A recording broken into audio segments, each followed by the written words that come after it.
Ladies and gentlemen, welcome to The Right Time, a Wave original. My name is Bomani Jones. Thanks for listening wherever you get your podcast. Thanks for watching us on YouTube. Subscribe, like, rate us, review us, give us 5 stars. You only give us 4 stars. I'm inclined to believe you are a hater. It is Mina Kimes Friday. Mina Kimes for all things ESPN. What's going on?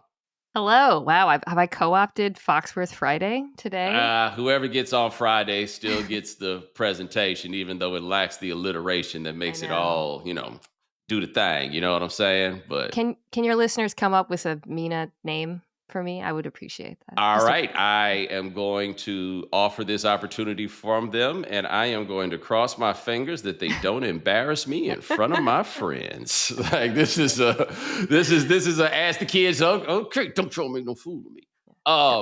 Speaking of being made a fool of, we got a lot going on here in week 2. Week 2 is always interesting to me, though, because week 2 of the NFL season is not quite like week 2 of the college football season, which is always terrible because they front load so many good games and then there's nothing left. Like we got a couple sneaking out here, and they gave us Super Bowl rematch, the Eagles and the Chiefs. And I guess they both had long weeks because of playing in the middle of the week, except the Chiefs had to come back from Brazil after getting their asses kicked. Like, is it rut-row zone for the Chiefs if they lose this game? No. I'm not throwing dirt on the Chiefs in week 2. I'm fine. But it's not going to feel great. The funny thing is, I think, despite being in the Super Bowl, both of these teams sort of had underwhelming week 1s. I think with the Eagles, obviously, you can explain a lot of that away with the Jalen Carter, ejection. However, also, it's like, well, that's it? You take out Jalen Carter? Is this defense no longer I think that is kind of a scary feeling for Eagles fans. Also seeing what they knew was a vulnerability all offseason, the second cornerback position be so glaringly exposed as one. But I think and this is why week 1's so funny, context is kind of hard to, like, you're watching these and you're thinking, wow, Daniel Jones looks amazing, but is the Dolphins defense just cheeks, right? Right. I think the Cowboys offense is actually a lot better than people think, and I think that played into it as well. So I think the Eagles are going to bounce back in a big way. I'm a lot more skeptical about the Chiefs in this one. All right, I want to stick with the Eagles there because I think the difference in part of why the Eagles' performance, aside from the fact that they won, wouldn't be quite as disappointing is I think we all, at least I did, felt confident saying even if the Eagles are better than everybody else, they were going to be worse this year than they were last year. Like I heard your man Dano talking about this. They lost 2 guys in free agency who got $100 million to play defensive line, right? Like it's just impossible to keep a team like that together. But then we felt like the Chiefs got better, right? Now, part of it is Rashee Rice is going to come back, but he's not back. He's just back on the team. Hollywood Brown, a couple other moves. We thought that they had improved. The Chiefs, you just pointed to something, and, I'm always here to speak for the underrepresented and the downtrodden. But yes, the Eagles. The Eagles have a problem at number 2 corner, but I feel like the solution is right there in the slot, just maybe a little bit. They don't want to fix the problem when the man is right there ready to do it. They might have to do that. And isn't that always how history gets made? Out of necessity. That's when true racial pioneers step up to the plate. Yes, is when there's no other choice. When there's no other choice. Jackie Robinson DeJean could absolutely play outside. I don't know though, because he's so good in the slot. I think it's a matchup thing. If you're playing the thing about too the NFL now is like slot corner is no longer like, oh, let's just stick our littlest worst guy there. It's actually really, really important. Like a lot of teams play their best receiver in the slot. So I feel like, you got to be kind of wary of moving him, especially because he's such a good nickel. He's so good at tackling. He's so physical. I think the solution to the Eagles cornerback 2 problem is playing the Kansas City Chiefs. I mean, because the problem with the Cowboys, and this is what I was saying about how I think they're better than everyone thinks. They got 2 1s. Yeah. I don't care what you think about George Pickens. He is a 1. Very few teams have that kind of wide receiver depth, and boy, do the Kansas City Chiefs not have that kind of wide receiver depth. Do you ever think that Riley Moss is just a little bit sick of hearing about Cooper DeJean, like he ain't right there actually playing outside corner for maybe the best defense in the NFL? And I think people don't even know that he the OG Cooper D. He was also good last year before he got hurt. And unfortunately, he came back, I think, from the injury, not him, Riley Moss himself. And then he got killed by, I think, the Bengals was that one in national game. Because, yeah, you're right. He was the OG Cooper. He also has the misfortune of playing opposite Patrick Surtain, which means he just gets thrown at constantly. It's unfortunate. Well, first of all, that was going to be the player coming out of the huddle already, right? Like, he could be opposite Bomani Jones, and they're going to be like, nah, Riley Moss. Let's see if that's the guy that we're going to pick on until proven otherwise. Yeah. I mean, and Quinion Mitchell, to be fair, he's not Surtain yet, but he's really good, and I think he has that effect. Can I say something about the Chiefs? Yeah. After all this wide receiver talk, I know we're correctly criticizing their offense. I'm more worried about the defense, man, after week 1. I think that was kind of like, you talked about how everyone thought the Chiefs would be better. I think there's this assumption that because Steve Spagnuolo is so good and Chris Jones is so good, they can just keep cycling in these young DBs that no one's ever heard of, like all named Justin and Josh, and it's going to be fine. And it was not fine at all against the Chargers. And I think kind of maybe that got slept on a little bit this offseason, that they have really gotten younger and younger on defense. I would also point out that Chris Jones is 31 years old. And, you can only expect but so much. Like, I get worried, and I know that back and forth that he had with, I've already forgotten the dude's name, in the game in Brazil. Tart. Yeah, but when teams start, like, it was like I felt about Malik Neighbors. Hey, man, when it's like this in week 1, y'all already snippy in week 1. We just got here. We just showed up. Yeah. Sorry, it wasn't Tyrod. So Tyrod was the Chargers defensive tackle who hit Travis Kelce. Yes. That was crazy. Yeah. It's, I don't know, though. We've just done this movie with the Chiefs so many times. I'm not going to throw it. I think it's hard, too, after watching the Ravens and the Bills, who, my feeling coming into the season, where those were very too clearly the two best teams in the AFC. I kept the Chiefs in that tier out of respect, but watching all 3 of those teams this weekend, especially watching Sunday Night Football, it just felt like those teams are cut above Kansas City right now. And it's just, I don't know. Can you imagine the Chiefs in that game that we saw between Lamar and Josh? It just feels different. I feel that way, though. I mean, you just got to wait for the Ravens to get a little yippy, right? Like, they have, I feel like, demonstrated themselves to be the yip masters. You don't want to be the ones we know as the yip masters. And look, Josh Allen has spent a lot of his career being a yip master, but he's not a yip master all the time, right? Like, he might have a yippy moment, but he just looked like Superman in this game. Yeah, I think that the yips are pretty much gone with him. I hate the Ravens thing so much. I hate talking about the Baltimore Ravens because I am a person who wants to believe that, like, football is logical and you can analyze teams and figure out their weaknesses and game plans and, like, go in and you look through numbers and understand what's going wrong.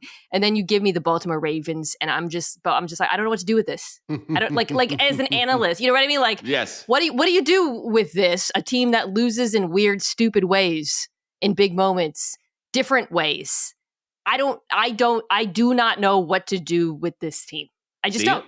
A thing that I always lean on, and it's very important, you can never forget, is we got all this other stuff, and then we got people stuff, right? And people stuff comes up. We talked about this with Dominique last week, and Dominique does not like to say that people can't handle moments or pressure or whatever it was. Like, he just doesn't like to do it. But I think that is an incontrovertible fact. We see it all over the place. We are all built to do different things in different ways. Like, us doing television, for example, there's some things I always feel about doing television. You can or you can't. I can't necessarily make you better at it. But there's some people, a red light comes on and they're going to freeze. It doesn't matter how smart they are. It doesn't matter how much they know or whatever. That light comes on and they ain't got it, right?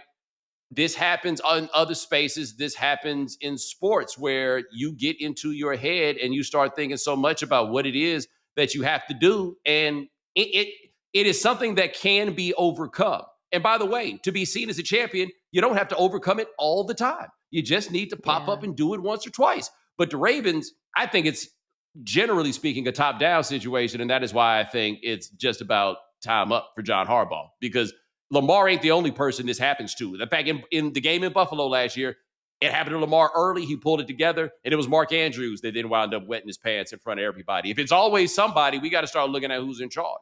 Yeah. Well, and I also think Harbaugh in that game, you can correctly criticize him for being conservative at the end and turtling up, and that's behavior. Yeah, and I think I don't. The problem is not the problem, because I do agree with you at a certain point. If you're a team that keeps doing this and running into walls, there's really no one else to blame, right? I will say though, like, that has not been the problem in other moments where they've gone conservative. So I just don't. It's so frustrating for me. Like, I feel like the good doctor trying to solve a medical mystery. I don't know why I went to the autistic doctor on television there, but TV, like I just see a lot of commercials for that show. Yeah, because we get asked, right, on these TV shows, like what's wrong with them? And it's my least favorite kind of football analysis, which is people just talking about vibes. But at a certain point, there's really nothing else you can do with the Baltimore Ravens. They're so good. Like, for 80% of that team, they looked like they looked so clearly like the best team in the NFL. And then it all fell apart. And it makes me, and it's going to be annoying too, because now until the end of the season, even if, let's say, they rebound and they start dominating teams, everybody's just going to say, cool, do it in January. And they're not wrong, but I hate that. Right. I hate that argument. I hate it so much. I do think, though, you say you don't like everybody sounding like Stu Gatz.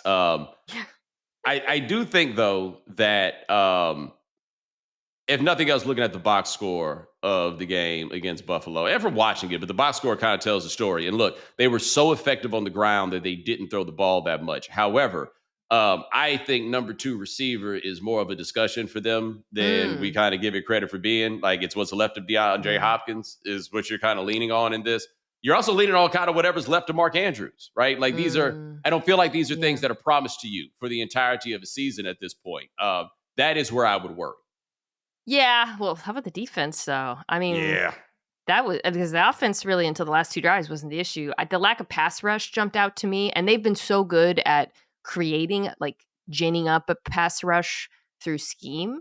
They don't have like a dominant rusher on that defensive line, but I think this is a great example of, like, okay, but let's week 1, like, yes, it didn't look like the pass rush was getting it done, but also Josh Allen might be the hardest quarterback to sack outside of your own quarterback in all of football. And the Bills' offensive line is awesome. So I don't want to overreact to the defense and the lack of pass rush in this, because I think a lot of that was just Buffalo.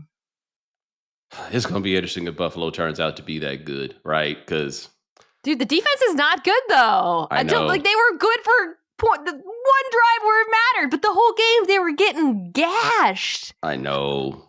I'm actually really interested in this week's game against the Jets for that reason, because the Jets looked like a very good rushing team week 1, and the Bills team just got ran through. So let's see, right? Like, is this going to be an issue all year? We're going to find out. Yeah, no, AFC is going to be fun, man. AFC is going to be fun to check. I want to get back to the Chiefs on this question, because I don't have the great answer for it, right? And you go back through the history of the NFL, and I know a few people have written this piece over the years. Like, I feel like either Grantland or The Ringer, one of those incarnations of Simmons' World, has done this. But when you go and see who's held the belt for being the best quarterback in the league, it is not quite the straight line that you think it is, right? Like, when Joe Montana retired, people of my age and a little older had a fair point that he was the greatest quarterback of all time. But it didn't really get to a place where people thought he was like the best quarterback in the NFL really until like 1989, 1990. Dan Marino was the best quarterback in the NFL from 1984 to 1986, without question. I'm not sure he was ever the best quarterback in the league after that, but you're not going to tell me that Dan Marino got worse. You know what I mean? Like, that doesn't add up. And I think that we're at that place now with Mahomes, the greatest quarterback that I have ever seen. Yet it's hard to say that he's better than Josh Allen or Lamar Jackson right now. But I don't know how much of that is his fault, because he was still out here doing that matrix shit in Brazil, completing passes that seemed humanly impossible. The way I would put, if you shuffle all the quarterbacks and put them on each other's teams, right? Right. If you took Patrick Mahomes and put him on either the Bills with their dominant run game, or the Ravens also with dominant run game, like in those tight ends, they're whatever. Like, I am of the belief, and I love Josh Allen, Lamar, that the offenses would look just as good. That Mahomes would look like Patrick Mahomes again. And you can say that's making excuses for him. I just think Kansas City, like the infrastructure is really not great right now, right? You got a young offensive line in flux. You can't run the ball for shit. You barely have any wide receivers. And the offense, like, looks kind of not right for the moment. It's just, it's a lot of RPOs. It's a lot, and again, it's not fair to Andy Reid for me to say, I don't know, what are you doing? He is clearly having to call that because of the limitations of the personnel. But it's Mahomes is playing at a higher level of difficulty than all of these quarterbacks right now. That makes it really hard to compare them.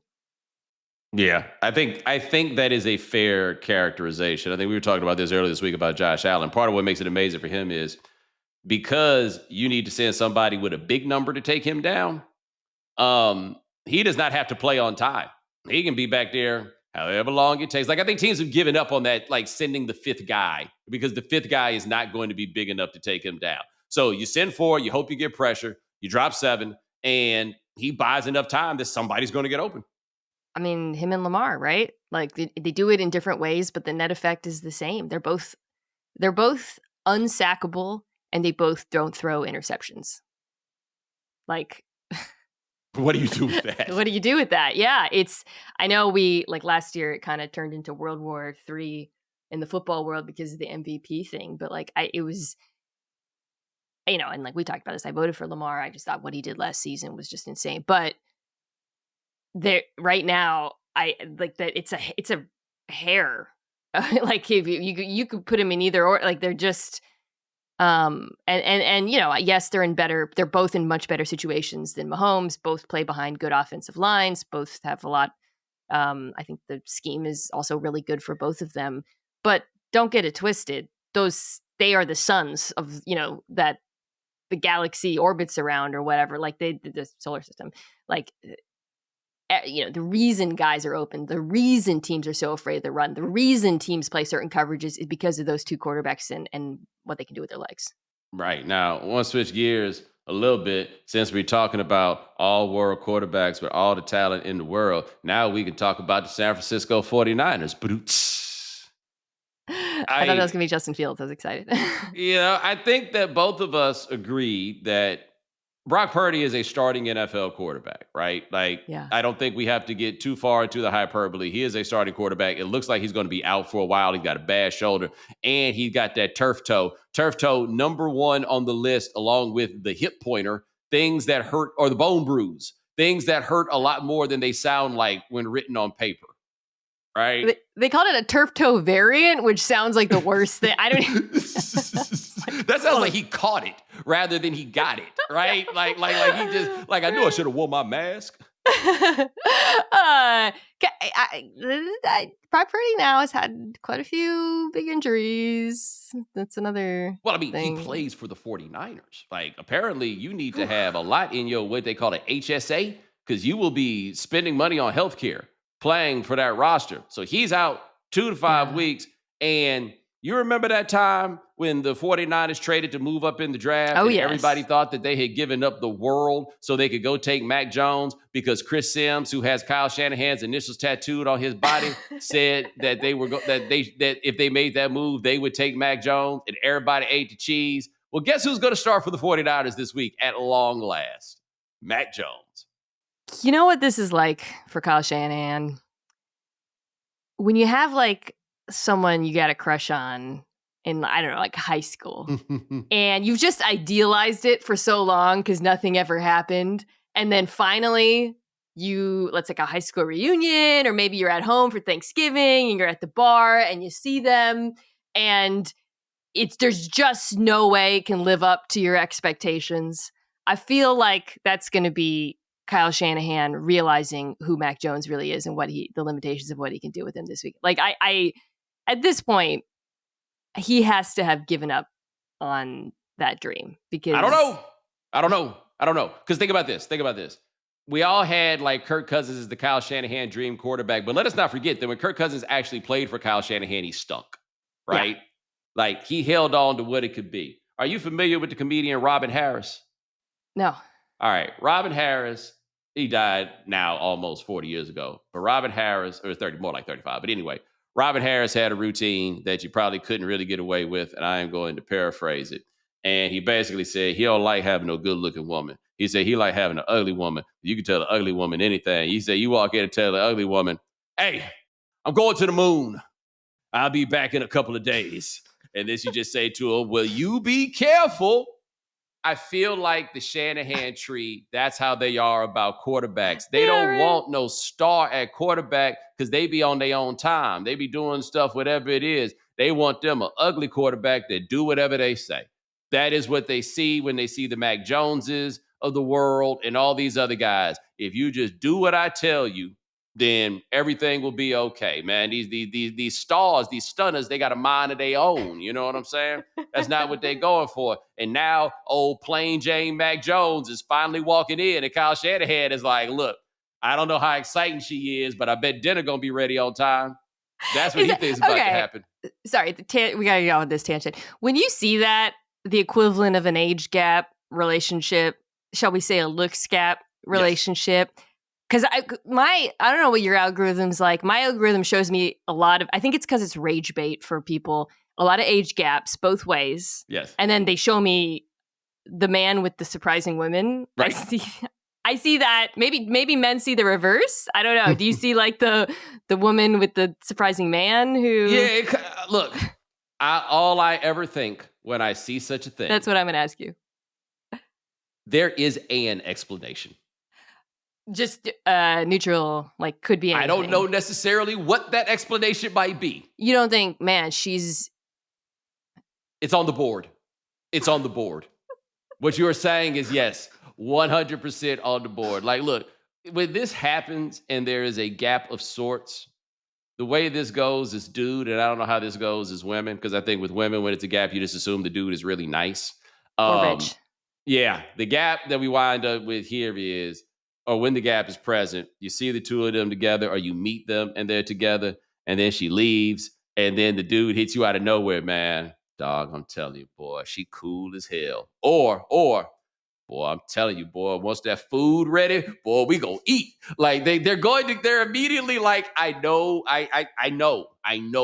but they immediately go there.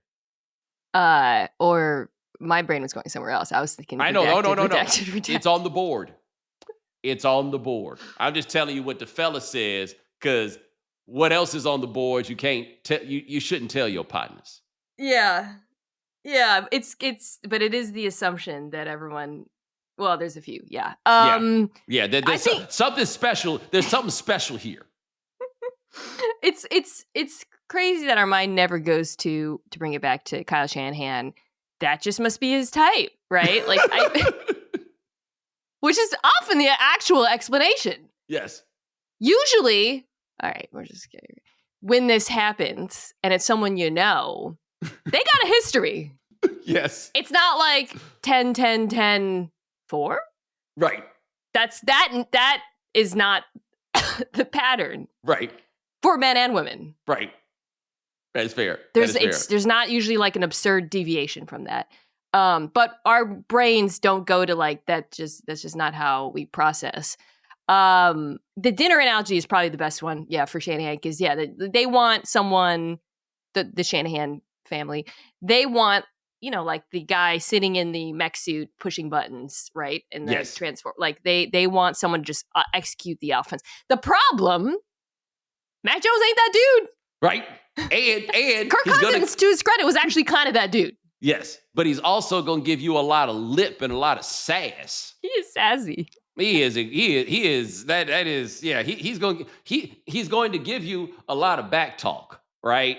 That is what happened in New England. They were like, "Yo, get a load of this guy." Are you kidding me?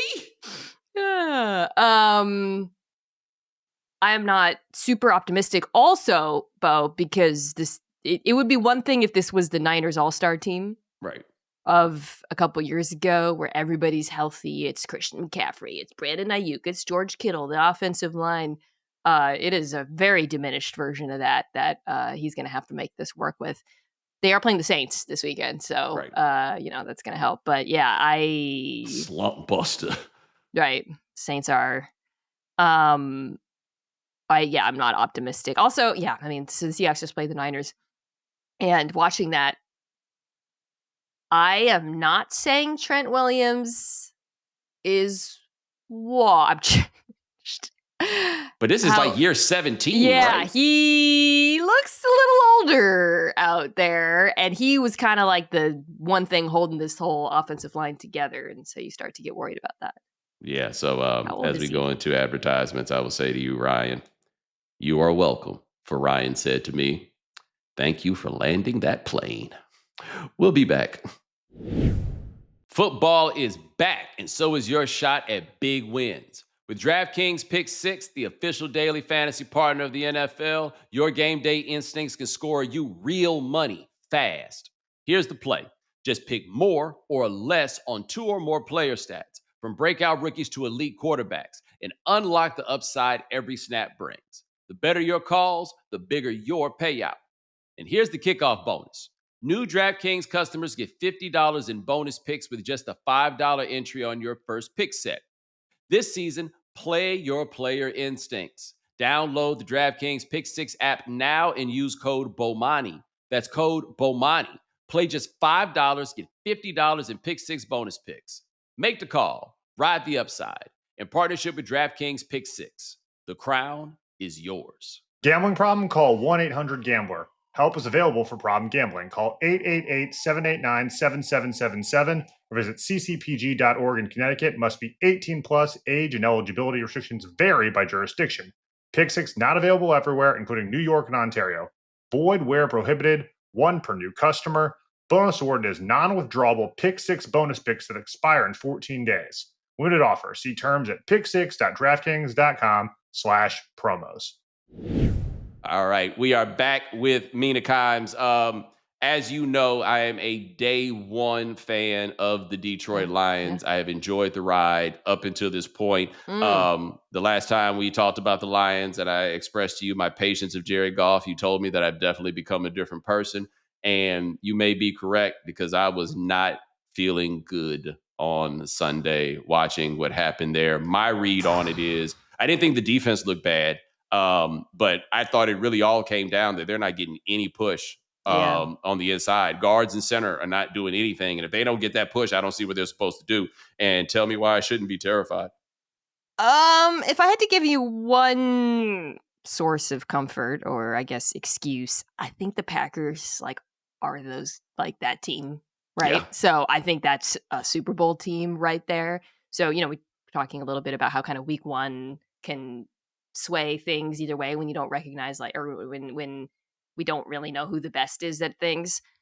I think that they're going to have a much better time this week against Chicago, against old friend Ben Johnson. That said, you're not wrong to be concerned, because the whole operation was kind of discouraging. It wasn't just the interior offensive line. They got a new play caller who, when they hired him, everybody was a little confused. It wasn't, John Morton is from Denver. He's kind of got an interesting resume, but it wasn't it didn't set the world on fire. Let's just say that. And I think week one, you didn't feel great watching that offense. You didn't get that feeling that not just of the creativity of the play call, the combination of the creativity of the play calling and the physical domination up front, just totally gone at week one, which is not great. I wonder how many people were like me when they hired John Morton and thought they hired Johnny Morton. Former Detroit Lion wide receiver with the all-time classic quote, "Jay Leno can kiss my ass."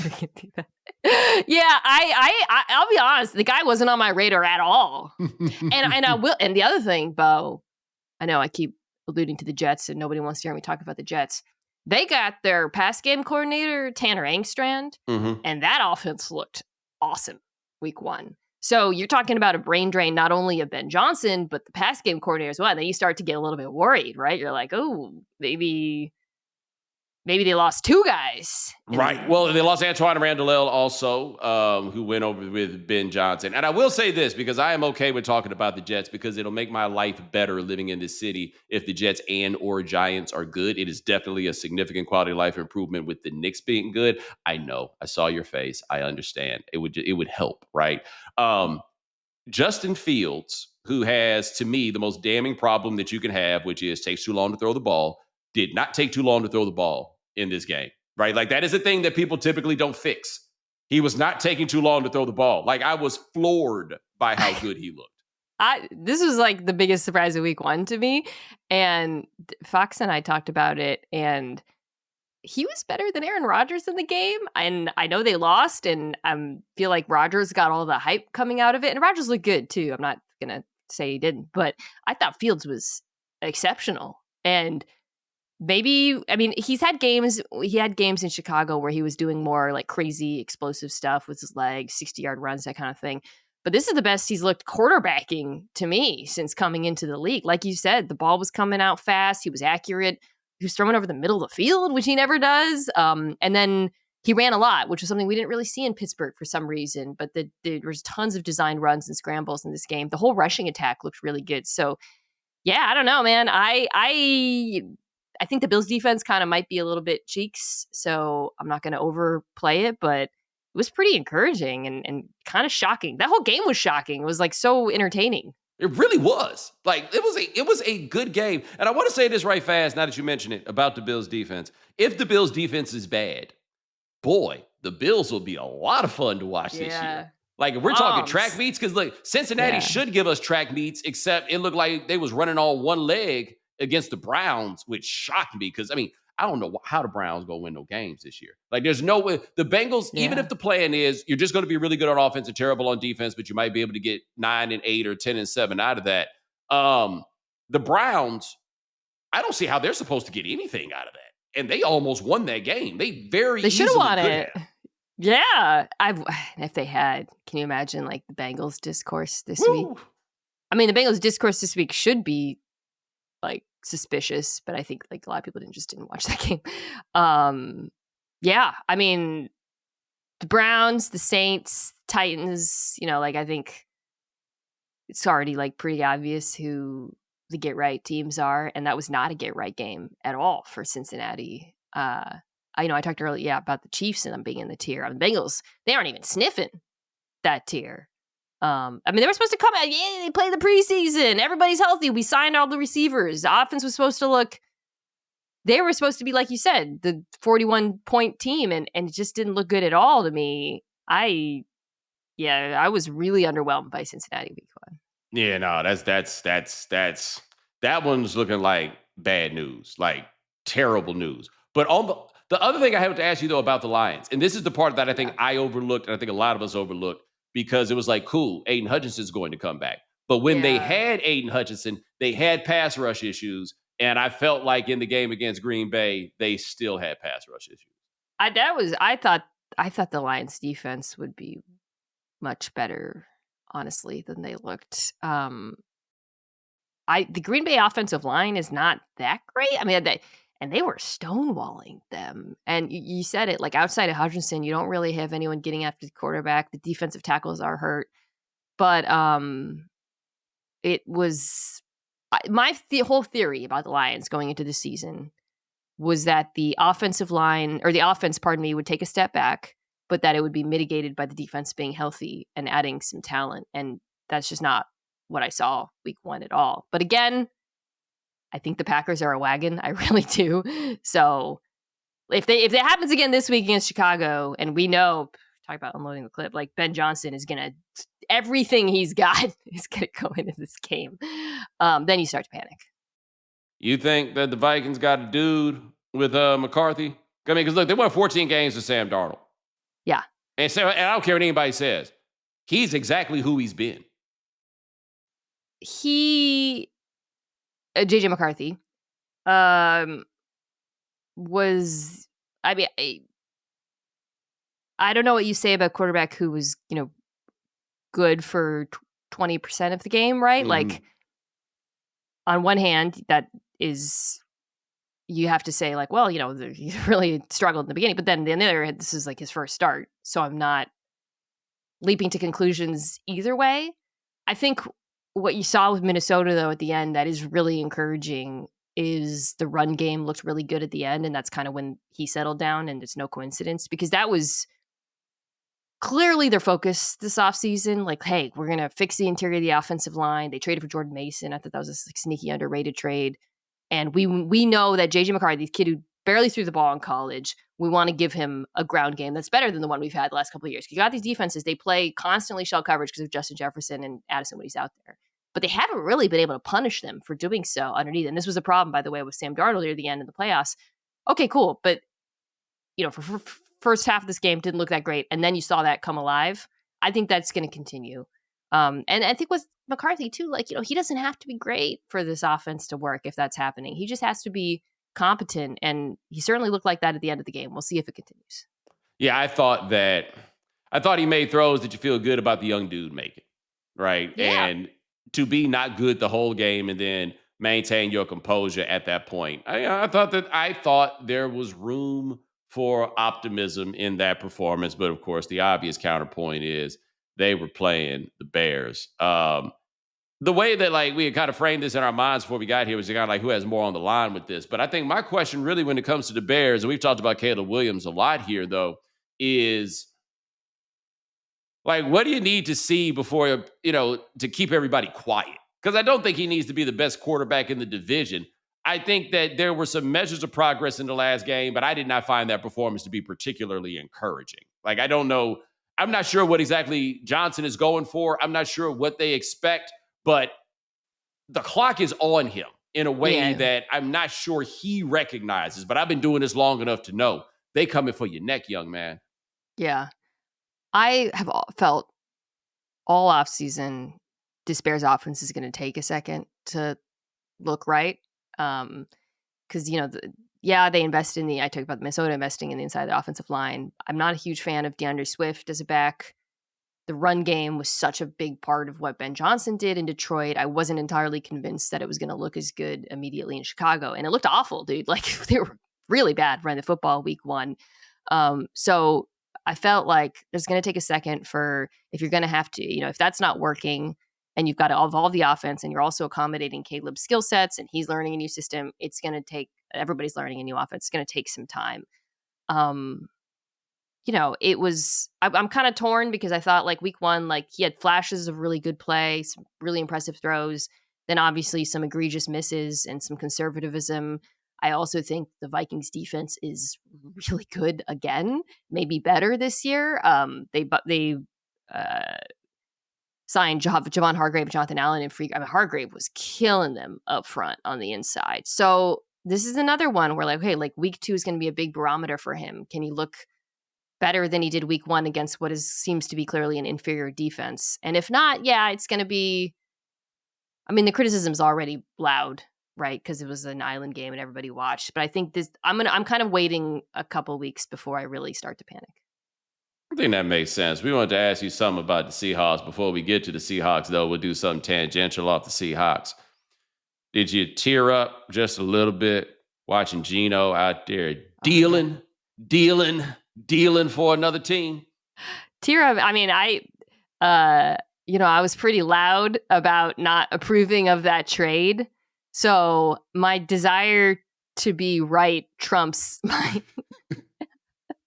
That's been the interesting thing about doing this while I'm also still a fan of a team and all of that is you realize you have all these competing interests. Right. You know this. You've been in the game for a long time. When you're watching football and what screams louder for you in your brain and your little the little part of your brain when you're watching the game. Well, so I've been doing this for the most part without a lot of clear fandom roots. Yeah. So I could just always go ego, right? Just always on the I want to be right in this. In doing the kind of shows that I do, Colin Cowherd always talks about it's good for business to be wrong every now and then I ain't trying to be Lee Iacocca. You know what I'm saying?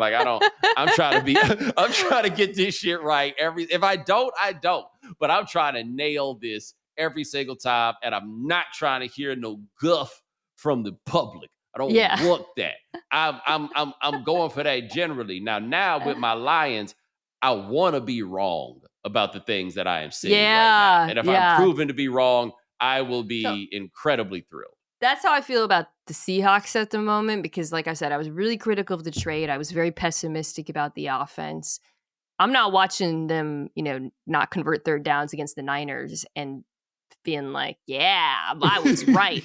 It sucks, right? Still, there's a part, but that the fan part of my brain is overcoming the desire to be right. But watching Geno throwing bombs, Brock Bowers downfield, it's all good. It's all.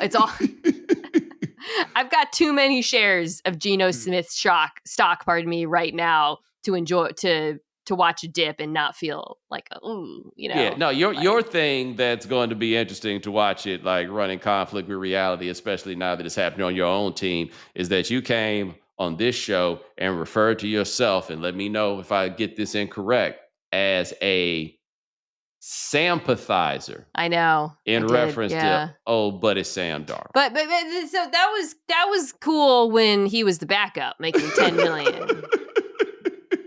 Yes. The context roles matters. Roles matter. Yes. I will ride for I will say like that, like right now, like I'm looking at Justin Fields stock right now. It's priced at $5, and I'm thinking maybe I'll ride this for until it gets to $10, and then I'm selling.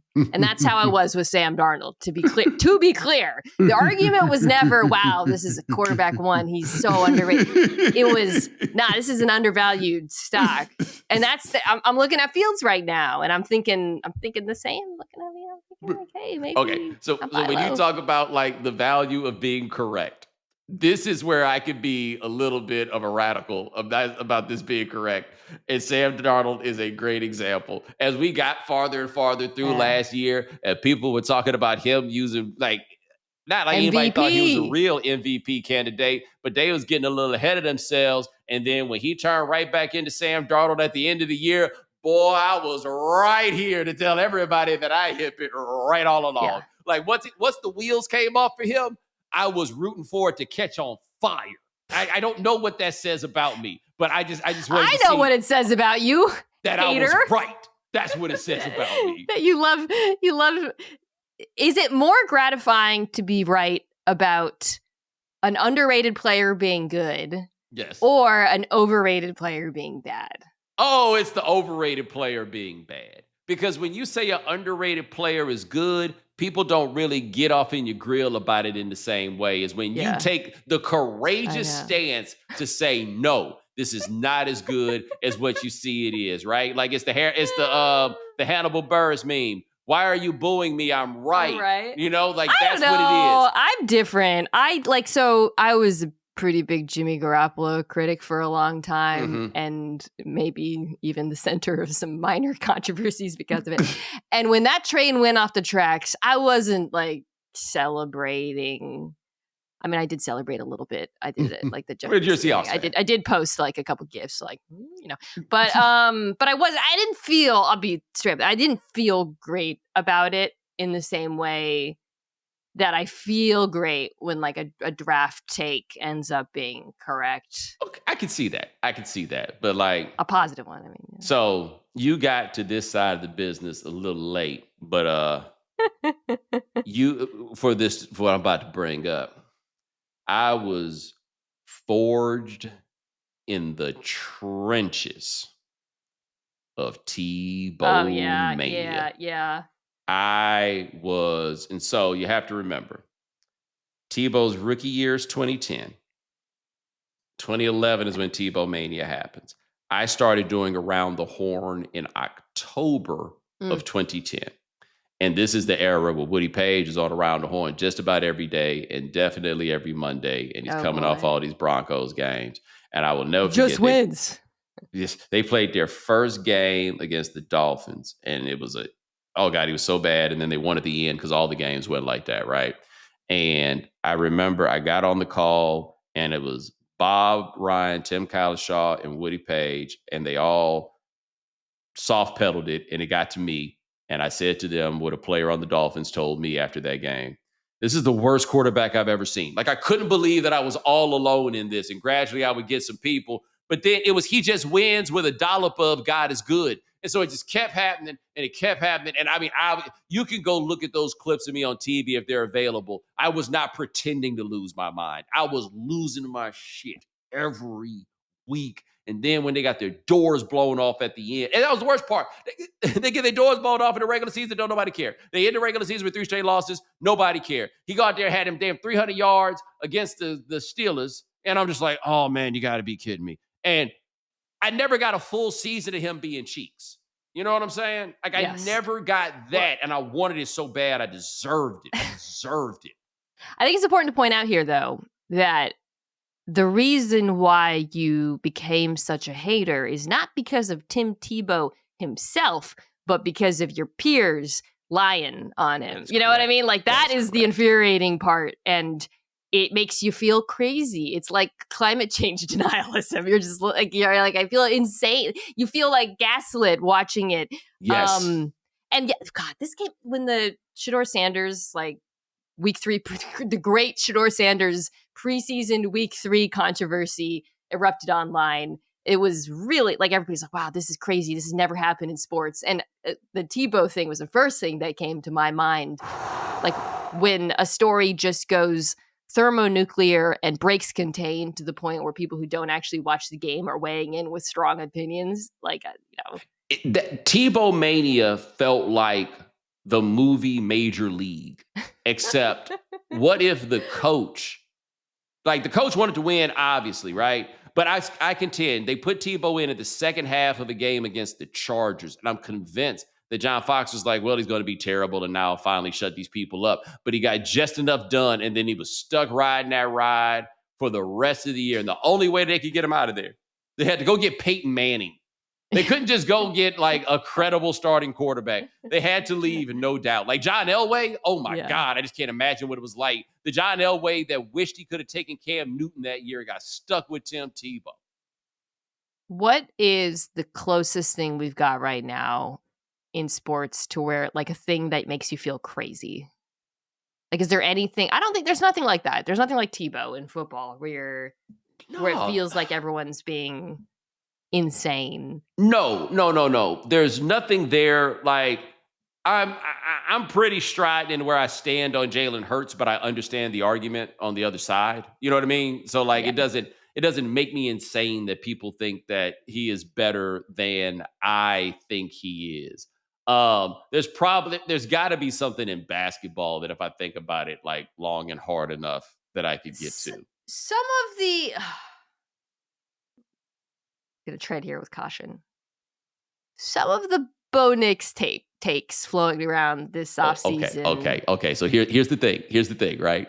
You are deeper in those weeds than I am. Okay, yeah. I think that's too deep. If I were in those weeds with you, because I went on somebody's podcast and simply said that I am not a Bo Nix believer, and they came for me about that, right? Like, if I did NFL all day, every day, yes, I would be exactly right there where you are on that one. Every year, there's a quarterback that just breaks everybody's brains.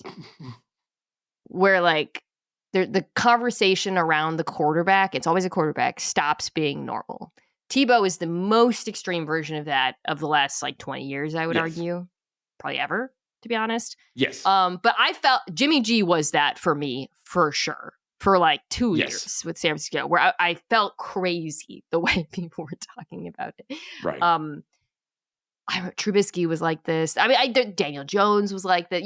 There's always one where there's such a disparity between how fans and people who do like box score watching talk about the guy versus what is actually happening on the field.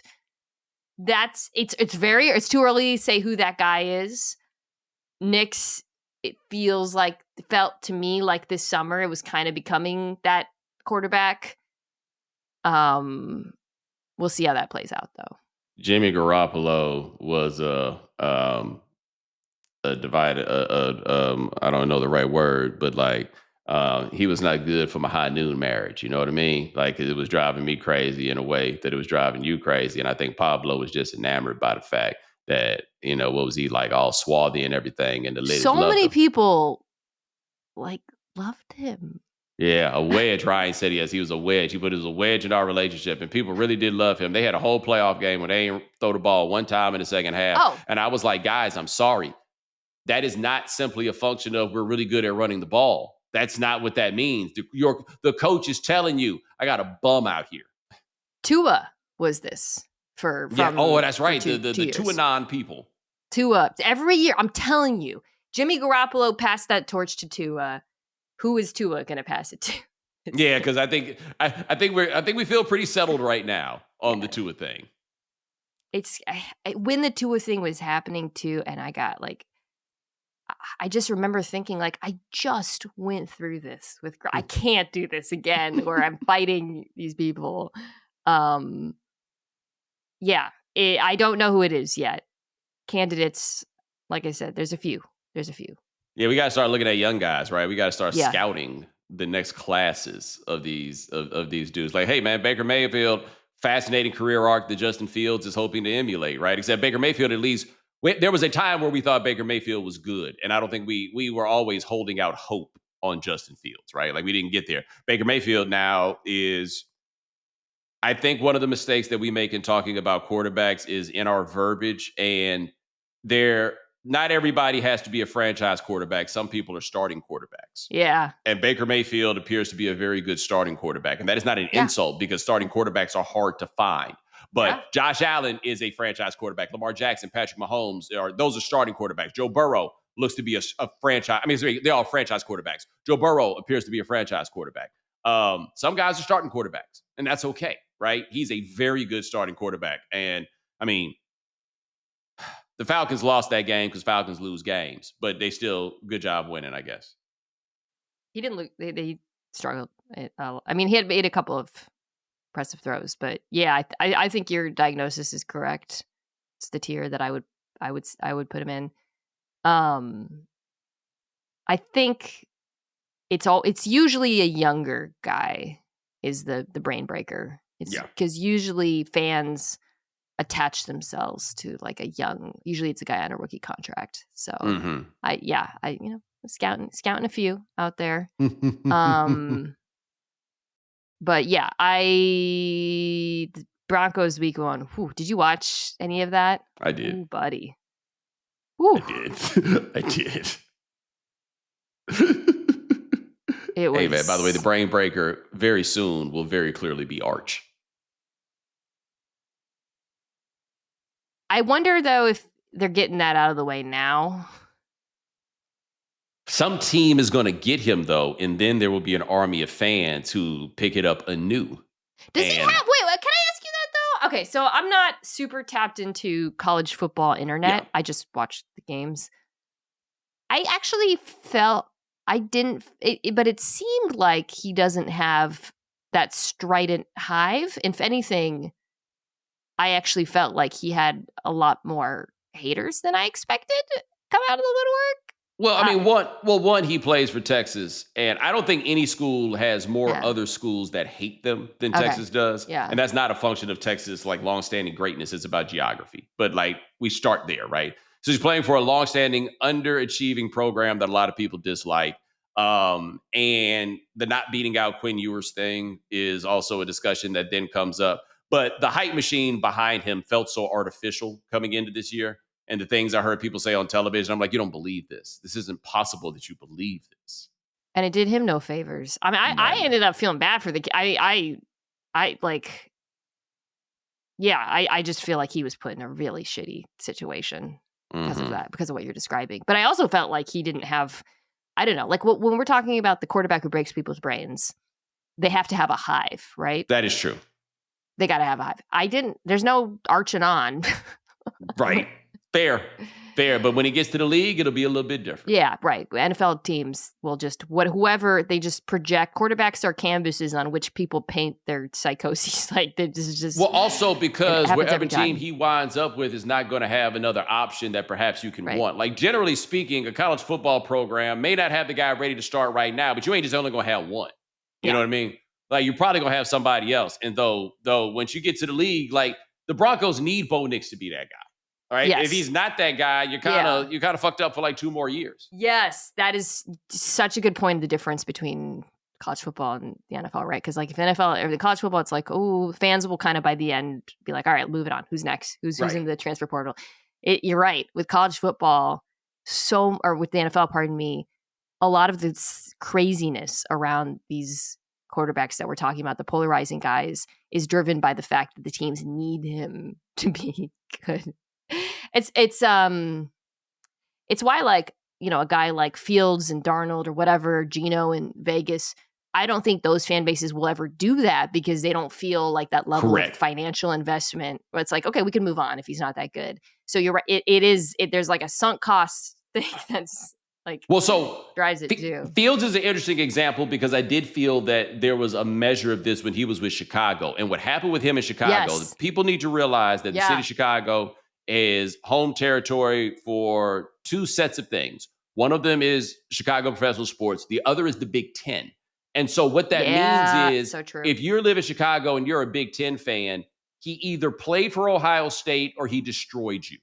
Right. So you come in with that optimism, and then he's the first hope that you have. And then the moment you realize he looked like the rest of them bums that you've seen for the rest of the time, you go from there. So the Fields did have he was breaking for the exact reasons you just. Bears fans were like crazy defensive of him when he struggled early on. Yes. Yeah, that's such a good point about the college football fans. Yeah. So the factors that have to be in place for the quarterback who breaks people's brains. It's got to be a young guy. It's an NFL. They have to have investment, whether he was a high draft pick or there's a lot of money behind it. One of those 2 things have to be the case. It's I guess Tebow doesn't, but that was, they got to be winning. Yes. But then not because of him. Yes. And there has, I think those are the main things. Well, hold on. You know who used to be one of those? Josh Allen. Yeah. And then he just became actually who they thought he was. He assumed the role to which he had been cast. But the first 3 years, he was breaking our brains. Yeah. Well, they were breaking our brains. Their brains were broken, and then it became contagious, and it broke our brains because we was fighting, but we gave up. Took the L early. Never looked back. Never looked back. Now I'm just enjoying the ride. The best L I've ever taken. Yeah, the best thing though, I just feel like it's important for us to always make sure that people know that we weren't there at first, because I don't want to act like, dog, I've been there with you since. He wasn't there at first either. Whatever. No, he wasn't. I always found the person most honest about Josh Allen, and at every turn was Josh Allen, and that's part of why I actually find it so endearing now. Yeah. Yeah, I totally. Has there ever been a quarterback who you thought about taking the L, but then you were like, hold strong, hold, like, don't, like, and then eventually history proved you right? Sam Darnold, 2024.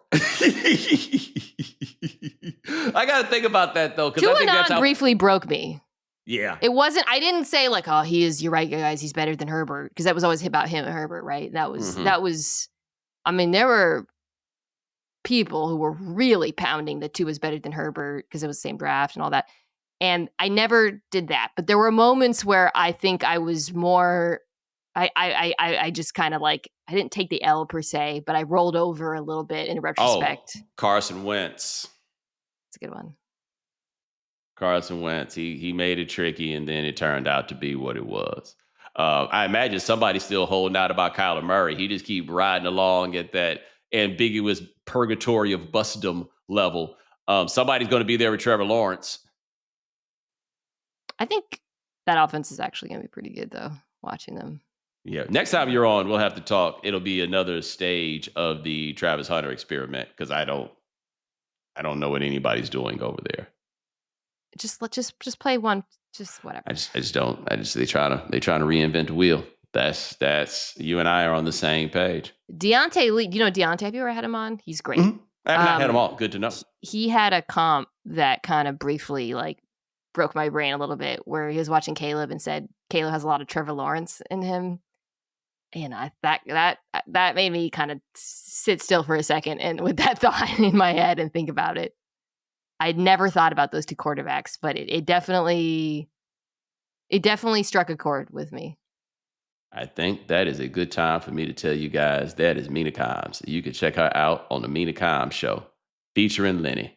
But ladies and gentlemen, thanks so much for joining us here on The Right Time. We do this many times every week. Hit the voicemail line, 323-596-7767. We're doing something different with it now. Whatever you want, man. You got a good story? Tell us. You got a question? Tell us. You got a take? Let us know. We run those on the show on Monday. Ryan Brumley handling everything behind the scenes. Thank you, sir. Remember, follow The Right Time. Subscribe, like, rate us, review us, give us 5 stars. You only give us 4 stars. I'm inclined to believe you are a hater. And we'll talk to you guys in a couple of days. Take it easy.